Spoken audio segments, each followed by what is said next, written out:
अस्सलाम वालेकुम। आज आपके साथ चिकन पुलाव की ऐसी रेसिपी शेयर करूंगी जिसमें ना यखनी बनानी पड़ेगी और ना ही पोटली बनाना पड़ेगी। लेकिन अगर आपने एक दफ़ा पुलाव ऐसे बना लिया ना तो आप इसको बार बार बनाएंगे क्योंकि ये बहुत ज़्यादा जायकेदार बनता है।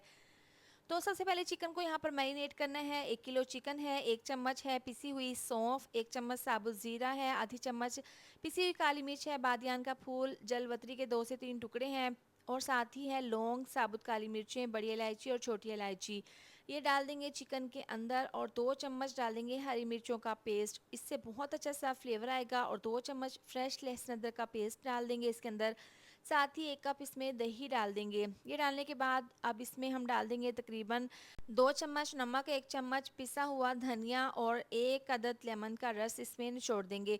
अच्छे से मिक्स कर लेंगे। आप किस शहर से मेरी वीडियो देखते हैं कमेंट करके बताया करें ताकि मैं आपका शुक्रिया अदा कर सकूं। आज का स्पेशल थैंक्स जाता है रिदा आरजू लाहौर, नज़र हुसैन सियालकोट और सादुल्ला है झंग से। इन्होंने मेरी वीडियो को देखा, पसंद किया। अब चिकन को 1 घंटे के लिए मैरिनेट करके रख देंगे। इसको रेस्ट के लिए रख देंगे, काउंटर पर ही छोड़ देंगे।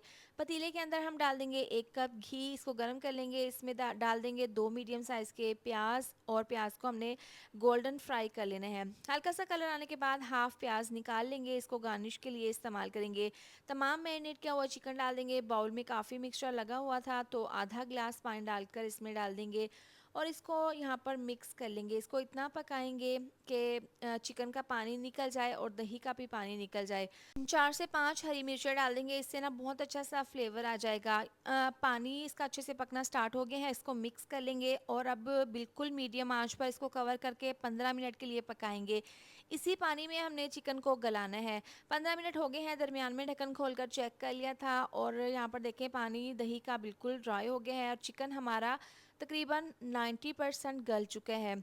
अब हमने यहाँ पर इसमें डाल देना है पानी। 1 किलो चावल है, 1 किलो ही चिकन है। तो अगर ग्लास का नाप करें तो 3 ग्लास चावल के हैं, इस हिसाब से 4 ग्लास इसमें हम डाल देंगे पानी। पानी के हिसाब से, यखनी के हिसाब से इसमें 1 चम्मच नमक और डाल देंगे और इसमें हम डाल देंगे तकरीबन आधी चम्मच पिसी हुई काली मिर्च। शुरू में हमने सफ़ेद मिर्चों का पाउडर डाला था, अब पिसी हुई काली मिर्च डाल दी है और ये डालने के बाद अब इसको मिक्स कर लेंगे। जैसे ही यखनी पकना स्टार्ट होगी तो इसके अंदर हम डाल देंगे चावल। 1 किलो चावल है, इसको मैंने 30 मिनट पहले पानी में भिगो कर रख दिया था। चावल आप जब भी बनाएं तो चावलों के ऊपर पानी या फिर यखनी आपकी 1 इंच ऊपर रहे, तभी आपके परफेक्ट बनेंगे। अब यहाँ पर देखें यखनी पकना स्टार्ट हो गई है। ढक्कन खोलकर 2 से 3 मिनट के बाद चेक कर लेते हैं। इसको हल्का सा मिक्स कर लेंगे और इस पॉइंट पर आप नमक चेक कर सकते हैं। यहाँ पर अब यखनी बिल्कुल ड्राई हो गई है। फ्राई किए हुए प्याज इसके ऊपर डाल देंगे और इसमें ऑरेंज कलर डाल देंगे। थोड़ा सा पानी में मिक्स करके ये डाल देंगे। देसी घी डाल देंगे तकरीबन 2 से 3 चम्मच। ये डालने के बाद अब इसके ऊपर इस तरह से फॉइल पेपर लगा देंगे। इसके किनारों पर अच्छे से कवर करने के बाद इसको कवर कर देंगे और इसको 20 मिनट के लिए आपने दम पर रख देना है। 20 मिनट के बाद ढक्कन खोलकर चेक कर लेते हैं। बहुत ही खुशबूदार और बहुत ही ज़्यादा लजीज ये चिकन पुलाव तैयार है। बहुत ही इसकी आसान सी रेसिपी है। लाइट मसालों में बना हुआ ये चिकन पुलाव आपके खानों में जान डाल देगा। यकीन करें खाने वालों का हाथ नहीं रुकेगा। आप इसको बनाएंगे ना तो आप इसको बार बार बनाना पसंद करेंगे क्योंकि ये बहुत ज़्यादा टेस्टी बना था। रेसिपी को लास्ट तक ज़रूर देखें। अच्छी लगे तो वीडियो को लाइक शेयर सब्सक्राइब ज़रूर कर दें। मिलते हैं नेक्स्ट वीडियो में। अपना बहुत सारा ख्याल रखें। अल्लाह हाफिज़।